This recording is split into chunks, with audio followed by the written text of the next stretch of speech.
Halo teman-teman semua, Assalamualaikum warahmatullahi wabarakatuh. Nah, gimana kabar teman-teman semua? Semoga sehat-sehat aja ya.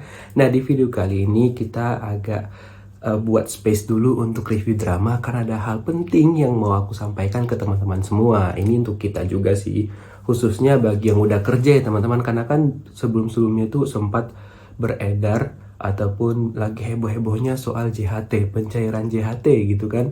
Nah, ternyata kemarin-kemarin itu baru-baru ini sih aku baca kalau nih aku udah buat rangkumannya, peraturan pemerintah itu sudah mengeluarkan peraturan Menteri Ketenagakerjaan Republik Indonesia nomor 4 tahun 2022 tentang tata cara persyaratan pembayaran manfaat jaminan hari tua.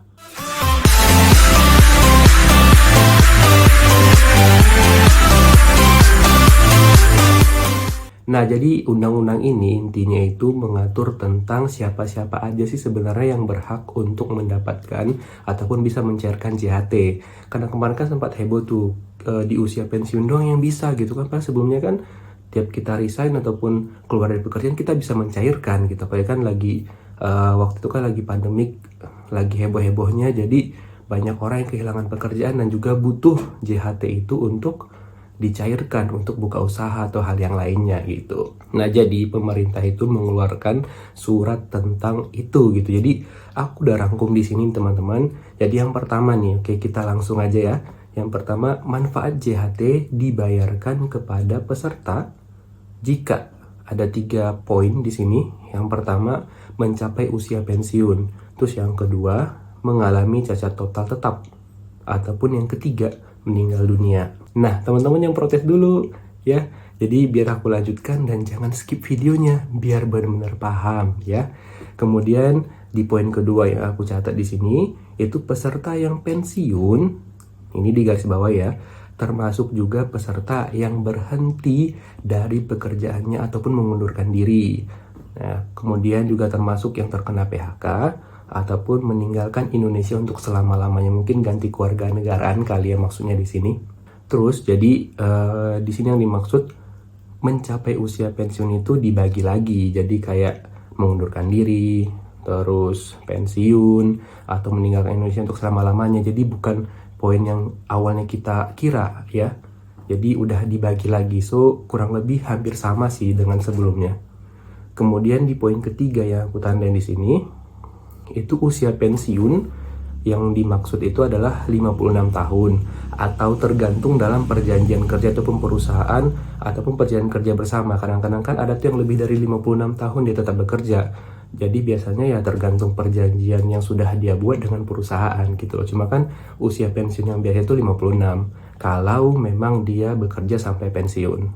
Kemudian di poin keempat, untuk peserta yang mengundurkan diri atau terkena PHK itu bisa mengklaim JHT itu minimal 1 bulan setelah mengundurkan diri ataupun melayangkan surat pengunduran diri. Jadi nggak bisa langsung diklaim ya teman-teman. Ini pun sama sih. Jadi setelah sebulan kita keluar, baru kita bisa ajukan klaim gitu.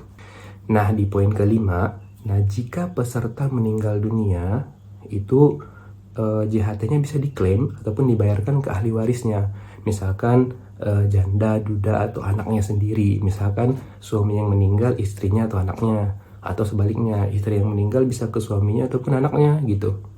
Nah, jika ketiga elemen itu nggak ada, maka bisa diberikan kepada keturunan sedarah menurut garis lurus ke atas dan ke bawah sampai derajat kedua. Ini aku kurang paham sih maksudnya gimana.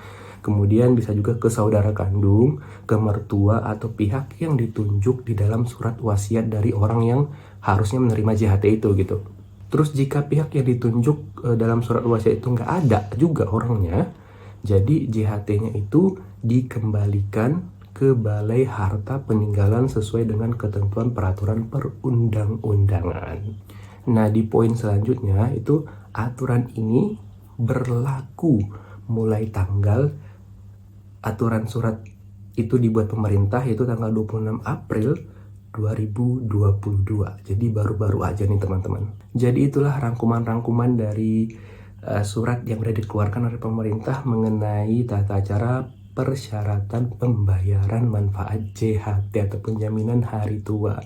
Nah, kalau misalkan teman-teman mager nih ke kantornya kan. Jadi teman-teman bisa mencairkan lewat online via aplikasi JMO, tapi ada kendalanya nih.